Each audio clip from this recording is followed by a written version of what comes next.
Good morning, students. Let's start the next part of goodwill, that is treatment of goodwill when we are discussing the situation of admission. Admission के case में जब हमारा कोई नया partner हमारी firm के अंदर आ रहा है, उस केस में हम लोग गुडविल का ट्रीटमेंट, अकाउंटिंग ट्रीटमेंट किस प्रकार से करते हैं, ये हम देखेंगे अपने इस वीडियो में। तो हम लोगों ने, आप लोगों को मैं पहले बता दूं कि अकाउंटिंग स्टैंडर्ड 26 हमें गुडविल की ट्रीटमेंट के बारे में जानकारी देता है। हमारे गाइडलाइंस वहीं से निर्धारित होते हैं। उसके बाद गुडविल के ट्रीटमेंट करने से पहले दो छोटी छोटी चीज़ें मैं आपको पहले बताना चाहता हूँ कि गुडविल दो प्रकार की होती है according to 26 AS 26। First is self generated goodwill and another is purchased goodwill. Self generated goodwill वो गुडविल होती है जो कि फर्म अपने खुद से अपना गुडविल का कैलकुलेशन करती है। ऐसे ही किसी समय पे जब किसी नए पार्टनर को एंटर करना हो, किसी पुराने पार्टनर का रिटायरमेंट हो, या फिर नए प्रॉफिट शेयरिंग रेशियो में कोई चेंज हो, ऐसे टाइम पे फर्म खुद अपनी वैल्यूएशन करती है। और दूसरी जो प्रकार की गुडविल होती है वो होती है परचेज्ड गुडविल। परचेज्ड गुडविल मतलब मैंने कोई रनिंग बिजनेस खरीदा है, मैंने 6 करोड़ की बिजनेस को मैंने 10 करोड़ रुपए में खरीदा है, मेरे एसेट्स की कीमत 6 करोड़ है, लेकिन मैंने उसको पे किया है 10 करोड़। इसका मतलब ये है कि 6 करोड़ का तो एसेट मुझे मिल गया, लेकिन जो 4 करोड़ मैंने फालतू दिए हैं, वो फालतू पैसे मैंने किसके लिए दिए हैं? गुडविल के लिए। क्यों? क्योंकि जैसा हम लोगों ने पिछले वैल्यूएशन वाले चैप्टर में डिस्कस किया था कि एक नया फर्म कभी भी बिजनेस तुरंत on it's day one it don't start making profit. वो प्रॉफिट बनाने के लिए कुछ समय लगता है, उसको कुछ टाइम जब वो मार्केट में अपना देता है तब जाके वो प्रॉफिट बनाने के काबिल होता है। लेकिन जब हम लोग एक रनिंग बिजनेस खरीदते हैं तो रनिंग बिजनेस खरीदने का मतलब कि हम लोग जैसे ही बिजनेस खरीदेंगे डे वन से हमें वो प्रॉफिट देना शुरू करेगा। इस प्रॉफिट के लिए, इसी डे वन से मिलने वाले प्रॉफिट के लिए हम लोगों ने वो 4 करोड़ रुपए का गुडविल जो पे किया है, that is only for this prepaid build reputation. Okay, pre built reputation जो पहले से ही बनाई गई हमें मिलेगी, जो हम लोग अपने रनिंग बिजनेस को जो हम लोगों ने खरीदा है। तो अकाउंटिंग स्टैंडर्ड 16 के हिसाब से हम लोग सेल्फ जनरेटेड गुडविल को बैलेंस शीट में नहीं दिखा सकते हैं। क्यों नहीं दिखा सकते हैं? क्योंकि पहले दिखाया जाता था, लेकिन इसका बहुत ज़्यादा मिसयूज होता है। क्या मिसयूज होता है? Can increase window dressing and manipulation. ये हमारे बैलेंस शीट का अमाउंट 1 लाख से बढ़ा के 5 लाख कर सकता है, 10 लाख से बढ़ा के 12 लाख कर सकता है। क्यों? On the name of goodwill. और हम लोगों ने देखा है कि गुडविल कैलकुलेशन का कोई एक वैलिड मेथड हमारे पास नहीं है। हमारे पास कई सारे मेथड है और हर मेथड अलग अलग गुडविल कैलकुलेट करता है। तो वी कैन नॉट, हमारे पास कोई ऐसा यूनिवर्सल मेथड नहीं है जिससे हम लोग गुडविल कैलकुलेट कर सके। इसीलिए गुडविल को हम लोग, हमारा जो AS 26 है वो हमें गुडविल को हमें परमिशन नहीं देता है कि अपने बैलेंस शीट में सेल्फ जनरेटेड गुडविल को दिखाएं। सेल्फ जनरेटेड गुडविल कैलकुलेट करने में कोई प्रॉब्लम नहीं है, लेकिन हमको उसको बैलेंस शीट में नहीं दिखाना है। उसका तुरंत कैलकुलेट किया, उसका ट्रीटमेंट किया और ख़त्म कर दिया। बैलेंस शीट से, बुक्स ऑफ अकाउंट से उसे दूर करके रखना है। और दूसरी होती है परचेज गुडविल, जिसके लिए हम लोगों ने पैसा दिया है। तो ये गुडविल हमारी बैलेंस शीट में एज एन एसेट दिखाई जा सकती है कुछ समय तक के लिए, फिर धीरे धीरे हम उसका कोई ना कोई ट्रीटमेंट कर लेते हैं, उसे एनुअल वाइज हम उसे राइट ऑफ करते चलेंगे। एक और चीज जो वर्ड है that is right of. What is the meaning of right off the goodwill? Goodwill को राइट ऑफ करने का मतलब क्या होता है? राइट का मतलब क्या होता है? Simply the word right stands for writing something. किसी चीज को लिखना, किसी चीज को चढ़ाना, कहीं पे किसी चीज को मेंशन करना।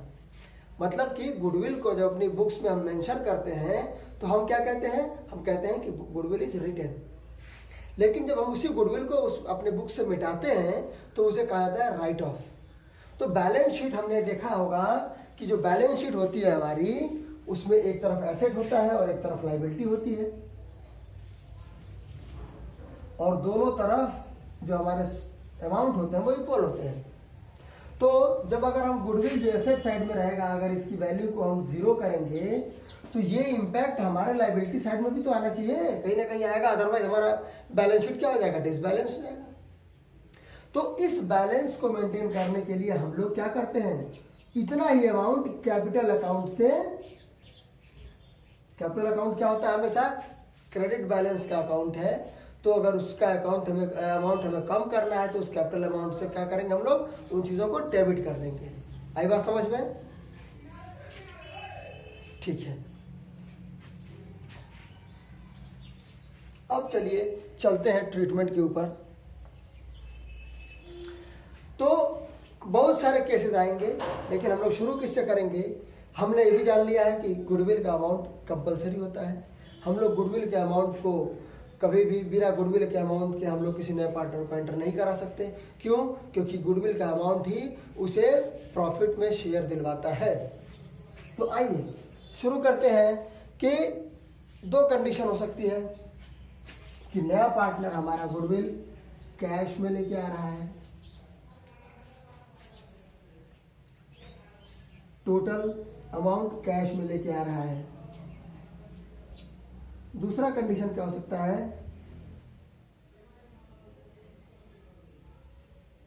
कैश में ला रहा है, पार्शियल ला रहा है। और तीसरी कंडीशन हम लोग कह सकते हैं हमारे गुडविल की क्या हो सकती है, ये हो सकती है हमारी हिडन गुडविल की कंडीशन आ सकती है।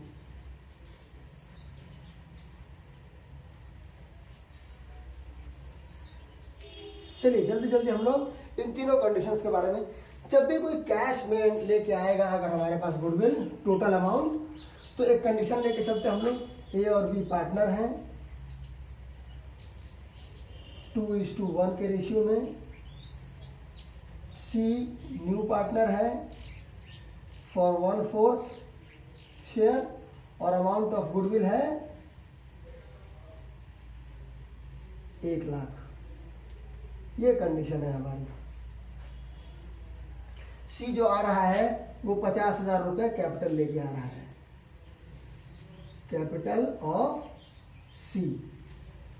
ओके, तो चलिए देखते हैं, अगर वो कैश लेके आ रहा है तो सी को कितना कैपिटल कैश लेके आएगा वो, अगर वो कैश लेके आ रहा है, हम लोग इसकी एंट्री बना रहे हैं, cash account debit to, 2 amount लेके आएगा, पहला capital account and 2 premium for goodwill.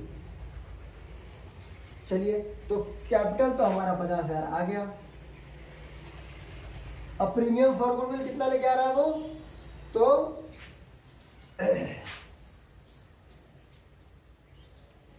1 lakh का 1/4 25,000, तो 25,000 रुपये गुडविल लेके आ रहा है। मतलब टोटल अमाउंट हमारे पास कितना हो गया, 75,000। ये हो गई सिंपल गुडविल के प्रीमियम फॉर गुडविल लाने की एंट्री। इसके बाद हम लोग क्या करेंगे, इस प्रीमियम फॉर गुडविल को हम लोग, जो कि क्रेडिट हुआ है यहाँ पे, हम लोग ये एग्जिस्टिंग पार्टनर्स में बांटते हैं, सेक्रीफाइसिंग पार्टनर में बांटते हैं। जो भी पार्टनर हमारे लिए इस नए पार्टनर को नया प्रॉफिट शेयर देने, उसका प्रॉफिट शेयर देने के लिए जो सेक्रीफाइस कर रहे हैं, उस सेक्रीफाइस के कंपेंसेशन के रूप में हम लोग इस गुडविल को बांट देते हैं 25,000 को।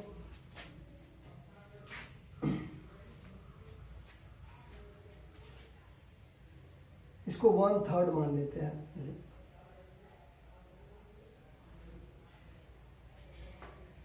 गुडविल मान लिया हम लोगों ने 1,20,000। कैलकुलेशन में इजी होगा, इसके लिए मैंने किया ऐसा। ठीक है, 30,000 रुपए। तो हम लोग इसको सेक्रीफाइसिंग रेशियो निकालना पड़ेगा हमें यहाँ पे। तो चलिए आइए सेक्रीफाइसिंग रेशियो निकालते हैं। हमारे पास टोटल प्रॉफिट 1 रुपये का है, इसमें से हम लोग 1/4 हम लोगों ने सी का माइनस कर दिया, हमारे पास बचा 3/4, तो ए का शेयर कितना हो जाएगा 3/4 का 2/3, मतलब 2/4 यानी 1/2। और बी का रेशियो कितना हो जाएगा, बी का शेयर 3/4 इंटू 1/3, दैट इज 1/4। और सी का रेशियो हमारे पास है ही 1/4। ठीक है, तो ये हो गया इन लोगों का न्यू रेशियो। अब सैक्रिफाइसिंग शेयर, न्यू शेयर। अब सैक्रिफाइसिंग शेयर के लिए हम लोग क्या करेंगे, सैक्रिफाइस निकालने के लिए हम लोग ओल्ड में से न्यू में से ओल्ड को या फिर ओल्ड से न्यू को माइनस करेंगे। तो ए का सैक्रिफाइस कितना हुआ, सैक्रिफाइसिंग रेशियो कितना होगा, ये हो गया इसका new ratio minus old ratio कितना है ए का 2/3, इसका 1/3 और इसका तो 0 ही था। चलिए माइनस करते हैं। तो हम लोगों ने देखा कि किस तरीके से हमारा सैक्रिफाइसिंग रेशियो जो आया है 1/6 और 1/12। अगर हम इसका डिनोमिनेटर दोनों का अगर हम लोग इक्वल करते हैं 1/6 और 1/12 का डिनोमिनेटर इक्वल करने का मतलब यहाँ पे 2 से मल्टीप्लाई करना पड़ेगा तो ऊपर, तो हमारे पास जो सैक्रिफाइसिंग रेशियो आया वो आ गया 2:3। ओके, तो 2:3 में हम लोग शेयर करेंगे किस गुडविल को, जो गुडविल 2:1, ये हमारा जो रेशियो आया है वो है 2:1। तो हम लोग इसको, ये जो पहला काम हमारा क्या हुआ था कि हमारा कैश आया था कैपिटल और प्रीमियम फॉर गुडविल के रूप में। दूसरी एंट्री बनेगी हमारी for transferring the amount as compensation for the sacrifice of old partners. तो profit and premium for goodwill account यहाँ पे क्रेडिट हुआ है, तो इसका अगर हमें इसको बैलेंस ट्रांसफर करना है, मतलब बैलेंस 0 करना है इसका, तो हम लोग इसको क्रेडिट हुआ था तो इसको हम लोग क्या करेंगे, डेबिट कर देंगे। प्रीमियम फॉर गुडविल कितना था 30,000, किसके अकाउंट में जाएगा ये, टू पार्टनर्स कैपिटल अकाउंट ए और बी। ए को मिलेगा 2/3 और बी को मिलेगा 1/3। 20,000 A will get, 10,000 B will get. This amount will be written here 20,000 and 10,000। So ये हो गई आपकी सिंपल, जब हमारा नया पार्टनर कैश के रूप में हमारा कैपिटल और गुडविल दोनों लेकर आ रहा है। अब situation number 2, when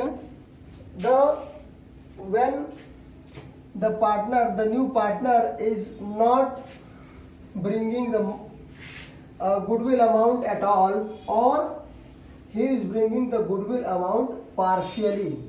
It means कि अगर 30,000 रुपये का गुडविल है तो वो 20,000 ला रहा है, 5,000 ला रहा है, 10,000 ला रहा है, या फिर इसमें 2 कंडीशन हो गई। एक, when nothing, he is bringing nothing as premium for goodwill, और सेकंड में हो गया partially, bringing partially। ओके, चलिए अगर कुछ नहीं लाता है तो क्या करेंगे एंट्री। हम लोगों ने पहले पिछली वीडियोस में देखा है कि गुडविल का अमाउंट लेकर आना एक नए पार्टनर के लिए कंपलसरी होता है। तो अगर वो नहीं लाएगा, और गुडविल लाते किस लिए है, to get the share in profit. तो प्रॉफिट में शेयर पाने के लिए गुडविल लाना, अगर नहीं लाएगा तो उसको शेयर नहीं मिलेगा, और शेयर नहीं मिलेगा तो पार्टनरशिप, किसी प्रकार का कोई पार्टनरशिप बना ही नहीं, that is meaningless partnership if he is not getting any share in the profit. तो हम क्या करेंगे, कंपलसरी है गुडविल का अमाउंट, तो हम कहेंगे उससे कि भाई अभी नहीं ला रहे हो, बाद में ले आ देना, and he has to agree on that कि मैं बाद में लेके आऊंगा। लेकिन बाद में लेके आओगे तो उससे क्या, तो हम लोग अभी जो हमारे पार्टनर्स जो सेक्रीफाइस कर रहे हैं उनको कंपेंसेट किससे करेंगे, उसके कैपिटल अकाउंट से हम लोग उनको कंपेंसेट करेंगे। जैसे अगर वो 30 के 30,000 रुपये नहीं लाता है तो हमारी एंट्री क्या बनेगी, न्यू पार्टनर्स, यहां बनाते हैं entry, new partners capital account debit, कितना, 30,000 टू ओल्ड पार्टनर्स या फिर sacrificing partners A and B, how much they will get, 20,000 and 10,000, जैसा हम लोगों ने कैलकुलेट किया था। ठीक है, सिर्फ इतनी एंट्री बनेगी। अब देखते हैं कि when he is bringing 10,000 in cash and 30 के बदले वो सिर्फ 10,000 रुपये लेके आ रहा है, तो क्या करेंगे। तो हम यहाँ पे हम लोगों ने टोटल अमाउंट से किया है कैपिटल, न्यू पार्टनर के कैपिटल अकाउंट का डेबिट। अब जब वो पार्शियली लेके आएगा तो इसकी एंट्री बनेगी, एंट्री सेम रहेगी। तो न्यू पार्टनर के कैपिटल को हम लोग यहाँ पे डेबिट करेंगे किस अमाउंट से, जिस अमाउंट का पेमेंट वो नहीं कर रहा है। 10,000 तो उसने दे दिए हैं 30,000 में से, तो सिर्फ 20,000 बचे हैं जिससे हम लोग उसको डेबिट करेंगे। और फिर वही सेम एंट्री, ऐसा मैंने कहा आपको, to sacrificing partners capital account 20,000 रुपए। अब इस 20,000 को ए को कितना मिलेगा, बी को कितना मिलेगा, ए को 2/3 और बी को भी 1/3। तो you will get the amount. यहां तक जो मैंने बताया आपको समझ में आ रहा है। Hope you guys are getting everything. If you guys are not getting at any point, if you feel that no, I'm not getting, so let me know. I will try to explain it again, or I will try to solve it with a question which is suggested by you. तो हम लोगों ने 2 condition देख लिए। अब आते हैं तीसरी condition, when no mention of goodwill is in the question, and as I told you that goodwill is very important. Goodwill, if someone is not paying the amount of goodwill, it means he is not eligible for taking the profit of firm. The partner who is entering is not, he will not be able to get the profit of firm unless he pay the amount of premium. और अगर कोई profit ही नहीं ले रहा है तो कैसा business, तो कैसी पार्टनरशिप, देन हाउ, किस प्रकार का accounting, there is no accounting then. So अब चलते हैं एक ऐसे ही कंडीशन की तरफ जहां पे आपसे ऐसा बताया जाएगा कि इसमें गुडविल तो है ही नहीं, ना गुडविल दिया है क्वेश्चन में, ना उसके बारे में कोई जिक्र किया गया है। तो आप, कई बार ऐसा होता है कि हमको लगता है चलो गुडविल नहीं दिया है, नहीं करते हैं। No, that could be the question of a hidden goodwill. Take a situation, X and Y are partner, X and Y are partners. Give me a second. Here is the question, X and Y are partners. Capital है X और Y का, X का capital है 2 लाख जबकि Y का capital है 4 lakh. Z को enter कराते हैं लोग 1/5 शेयर के लिए और Z कैपिटल के रूप में 2 लाख रुपए लाता है। That's it. Generalized entries. बस। So how will we start? There is no goodwill showing in the question, but we have to consider, we have to calculate goodwill from the given information. चलिए देखते हैं कैसे। Z का share कितना है, 1/5। इस 1/5 share को पाने के लिए Z को कितना रुपए देना पड़ रहा है। To get 1/5 share Z is paying 2 lakh as capital. तो what will be the total market value of firm. ऐसी फर्म जिसका 1/5 शेयर खरीदने के लिए एक नए पार्टनर को एंटर करने के लिए 2 लाख रुपए लाने पड़ रहे हैं, तो उस फर्म का मार्केट शेयर कितना होगा, कैसे कैलकुलेट करेंगे? 1/5 की कीमत कितनी है? 2 लाख। तो कंप्लीट की कीमत कितनी होगी? 1/5 की कीमत 2 लाख। तो market value of firm will be 2 lakhs into 5, that is 10 lakhs। उस फर्म की मार्केट वैल्यू 10 लाख रुपए है, तभी उसके मार्केट वैल्यू का 1/5 शेयर खरीदने के लिए नए पार्टनर को कितना देना पड़ रहा है? 2 लाख। अब आप इस 10 लाख का अगर 1/5 निकालेंगे तो it will give you 2 lakhs। चलिए, ये हो गया market value of firm. Now what is the real value of, what is the capital employed in the firm? Nothing is given, but we have the capital. So total capital employed x y z। x ने कितना दे रखा है इसमें? 2 lakh. y ने 4 लाख और z ने 2 लाख। तो कुल कितना कैपिटल हो गया? टोटल कैपिटल इज 8 lakhs, जबकि हमारे फर्म की कीमत कितनी है? मार्केट वैल्यू 10 लाख रुपए। तो इस 10 लाख और 8 लाख के बीच में जो डिफरेंस है 2 lakhs का, that is your goodwill, that is your goodwill. और इस गुडविल में जेड का शेयर कितना होगा? तो 1/5, 40,000। मतलब हम फिर वही एंट्री करेंगे जो हम लोगों ने कैसे किया था। जब यहाँ पे जेड गुडविल के लिए कुछ पैसे नहीं ला रहा है, तो हम लोग क्या करेंगे ना, हमारे पास गुडविल कैलकुलेटेड है, अब हम लोग इस 40,000 को जेड के कैपिटल से डेबिट कर देंगे और ओल्ड पार्टनर्स में बांट देंगे। तो आई होप कि the part of goodwill, accounting treatment of goodwill in admission is a bit clear to you guys. If anything you want to ask, keep asking. चलिए, अब चलते हैं अगले सिचुएशन की तरफ, जिस सिचुएशन में हम लोग क्या देखेंगे? इस सिचुएशन में हम लोग देखेंगे कि किस तरीके से गुडविल का ट्रीटमेंट होता है अदर रिकंस्टिट्यूशन ऑफ पार्टनरशिप में। So let's see. One more thing which I left, sorry to say, I forget one thing, that in treatment of goodwill, in admission only, we have one more condition. When goodwill is already appearing in the books, these all are the situation when no goodwill is appearing in the book.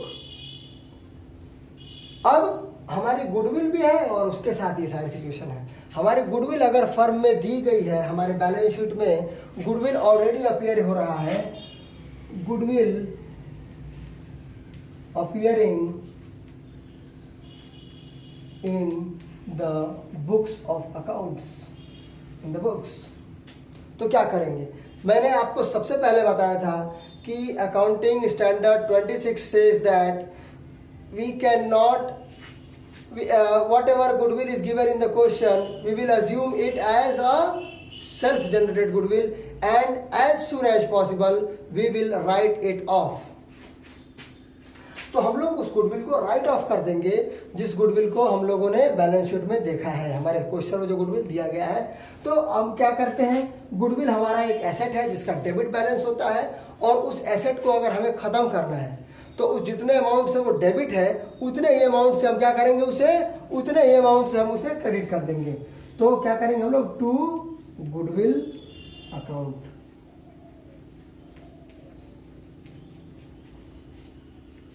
ठीक है। अब credit कौन होगा, debit कौन होगा इसमें?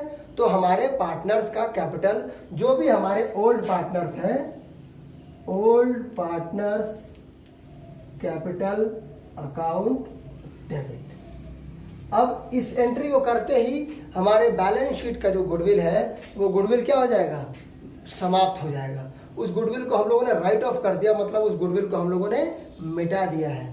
तो अब ये एंट्री करने के बाद हम फिर अपनी पुरानी एंट्रीज को कंटिन्यू कर सकते हैं जैसे भी हमको करना है। लेकिन अगर बैलेंस शीट में दिया गया है तो according to CBSE norms we have to assume it as a self generated goodwill. और अगर ये परचेज गुडविल रहेगा तो हमको ये भी करने की जरूरत नहीं है, फिर हम उसको वैसे का वैसे ही अकाउंट में रहने देंगे।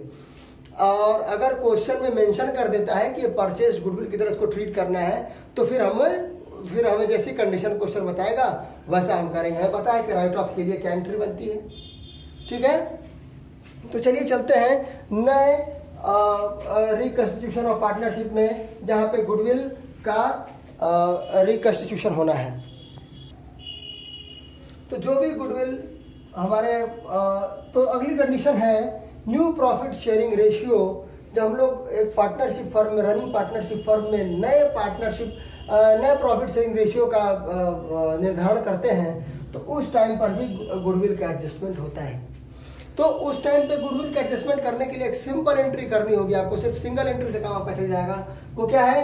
Gaining partners capital account. नए प्रॉफिट शेयरिंग रेशियो में जिन पार्टनर्स को गेन हो रहा है, जिन पार्टनर्स को ओल्ड प्रॉफिट में कम पैसा मिलता था प्रॉफिट का शेयर और अब नए प्रॉफिट शेयरिंग रेशियो में ज़्यादा पैसा मिलने वाला है, उनके अकाउंट को हम लोग, कैपिटल अकाउंट को हम लोग डेबिट करेंगे। और जिन लोगों को नुकसान हो रहा है उनको हम लोग सेक्रीफाइसिंग, उनको हम लोग उन पार्टनर्स के कैपिटल अकाउंट को हम लोग क्रेडिट करेंगे। कॉन्सेप्ट अभी भी वही है कि again we are going to compensate them for their sacrifice. अभी तक हम लोगों ने देखा था न्यू पार्टनर आ रहा था तो उसको उसके शेयर देने के लिए हम लोग सेक्रीफाइस कर रहे थे और उस सेक्रीफाइस के लिए कंपेंसेशन पा रहे थे। अब न्यू प्रॉफिट शेयरिंग रेशियो की वजह से किसी का प्रॉफिट शेयर बढ़ेगा तो किसी का घटेगा, जाहिर सी बात है। अगर मैं 5 रुपए दे रहा हूं तो कोई तो 5 रुपए लेने वाला होगा। अगर मेरा 5 रुपए का नुकसान हो रहा है तो किसी न किसी का 5 रुपए का फायदा तो हुआ होगा। तो उस नुकसान का जिसको फायदा हो रहा है उसके कैपिटल अकाउंट को हम लोग डेबिट करेंगे और जिसके नुकसान हो रहा है उसके कैपिटल अकाउंट को हम लोग क्रेडिट करेंगे। सिंपल सी एंट्री है।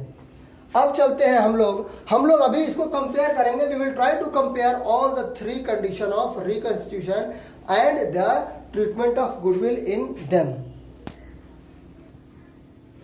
तो अगला कंडीशन है treatment of goodwill in the situation when the partnership is reconstituting due to retirement and death. Retirement और डेथ की वजह से जब हमारा पार्टनरशिप रिकंस्टिट्यूट हो रहा है उस समय पे हम लोग अपने गुडविल का ट्रीटमेंट किस तरीके से करेंगे। जरूरी है क्या गुडविल का ट्रीटमेंट? यस। क्यों? क्योंकि गुडविल किस लिए कोई पार्टनर लेके आता है या फिर किसी पार्टनर को गुडविल क्यों लाना होता है? क्योंकि to get the share in profit, in future profit. और जो पार्टनर हमारा रिटायर हो रहा है and if we will not pay him back the amount of goodwill, तो मतलब उसका शेयर ऑफ प्रॉफिट तो हमको रेगुलर देना ही पड़ेगा। तो हम क्या करते हैं कि हम उसके गुडविल का भी हिस्सा उसको दे देते हैं ताकि वो अब हमारी एसेट में, फर्म की एसेट और फर्म की फ्यूचर प्रॉफिट में उसका कोई भी हिस्सा नहीं रहेगा। तो चलिए सिचुएशन वही रहेंगी। यहाँ पे भी गुडविल हमारे पास है तो हम पहले गुडविल का अमाउंट कैलकुलेट करेंगे और फिर कॉन्सेप्ट वही है, सिमिलर कॉन्सेप्ट। गेनिंग पार्टनर का अकाउंट, गेनिंग पार्टनर के कैपिटल से हम लोग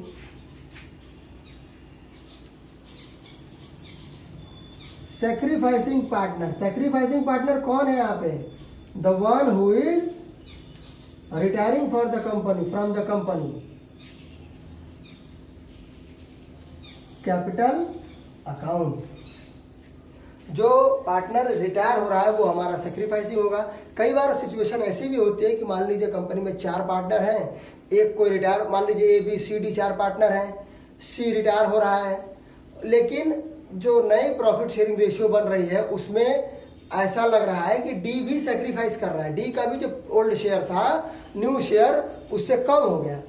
तो दो सेक्रीफाइसिंग पार्टनर हो गए तो दोनों को यहाँ पे क्रेडिट किया जाएगा, जबकि गेनिंग पार्टनर जितने भी होंगे, 4 पार्टनर है तो उसमें से 3 गेनिंग पार्टनर हो सकते हैं, 2 हो सकते हैं, सिर्फ 1 भी हो सकता है। तो उस गेनिंग पार्टनर को कैपिटल अमाउंट से हम लोग इनका पेमेंट करेंगे। ये सिचुएशन तब की है when no goodwill is appearing in the books, ठीक है। और अगर गुडविल अपीयर कर रही है बुक में तो हम क्या करेंगे, अगर गुडविल बुक में अपीयर कर रही है तो अगेन फिर वही काम, हम लोग पहले गुडविल को राइट ऑफ करेंगे।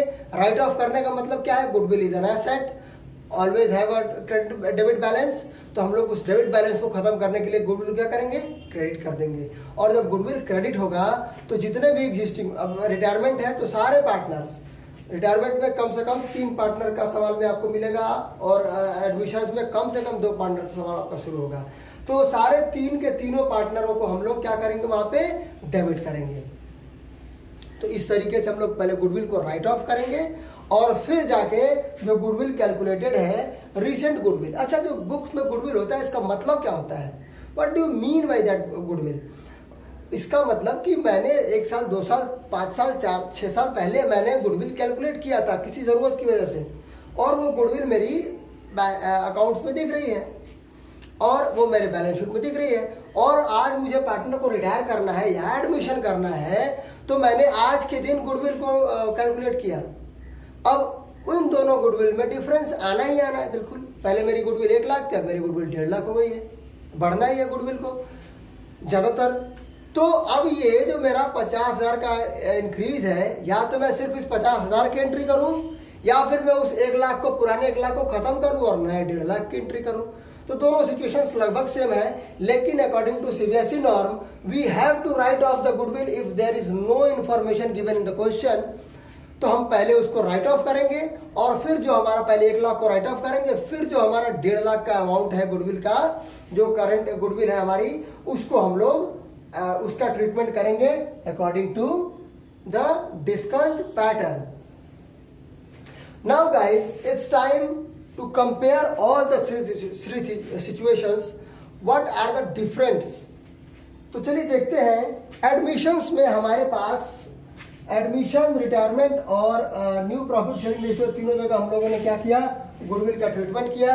और तीनों गुडविल के ट्रीटमेंट में हमें एडमिशन,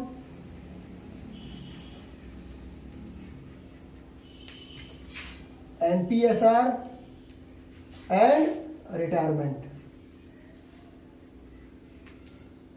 तो एडमिशन में क्या होता था, पहले हमारा जो नया पार्टनर आता है वो हमें कैश लेके आता है, cash brought, no cash, no cash and no cash. तो हम क्या करते थे, वो जो पहली कैश वाली एंट्री होती थी हमें वो नहीं करनी पड़ती है, वो एंट्री कैश सिर्फ हम कहाँ करते हैं, सिर्फ एडमिशन में करते हैं। दूसरा क्या होता है, ट्रांसफर ऑफ बैलेंस की एंट्री करते हैं हम लोग, transfer of premium amount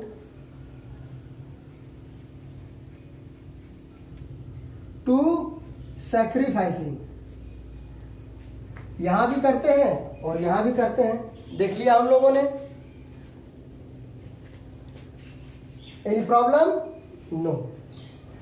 so और लास्ट में एक एंट्री जो मैंने अभी तक डिस्कस नहीं की थी, वो ये एंट्री थी कि अगर मैंने अकाउंट में गुडविल का, मान लीजिए मैं एग्जिस्टिंग, मैं कंटिन्यूइंग पार्टनर हूँ एडमिशंस में, मैं एग्जिस्टिंग कंटिन्यूइंग पार्टनर हूँ रिटायरमेंट में, तो मुझे जो पैसा मिला, मैं कंटिन्यूइंग पार्टनर हूँ मैं एडमिशन में, तो मुझे जो पैसा मिला उस पैसे को मैं कैश विड्रॉ भी कर सकता हूँ, कंप्लीट विड्रॉ कर सकता हूँ, पार्शियल विड्रॉ कर सकता हूँ। तो विड्रॉ की एंट्री आप जानते हैं कि कैश अकाउंट या बैंक अकाउंट को हम लोग क्या करेंगे, क्रेडिट कर देंगे, और पार्टनर्स कैपिटल या करंट अकाउंट को हम लोग डेबिट कर देंगे। ठीक है, तो ये है डिफरेंस जहां पे हमारी एंट्रीज बनाने में। तो एक बार और इसको देख लेते हैं। एडमिशन में हमारे पास न्यू पार्टनर कैश लेके आता है, जबकि एनपीएसआर में और रिटायरमेंट में कोई कैश नहीं लेके आना है। और उसके बाद हम ट्रांसफर ऑफ प्रीमियम अमाउंट करते हैं, तो यहाँ पे एनपीएसआर में भी हम सैक्रिफाइसिंग अमाउंट पार्टनर्स को कंपेंसेट करते हैं, और हम लोग रिटायरिंग के सिचुएशन में भी सैक्रिफाइसिंग पार्टनर्स को कंपेंसेट करते हैं with the amount of premium for goodwill. So guys, this is all from my side. If you guys have any doubt, please let me know so that I can prepare my next video on that. Thank you.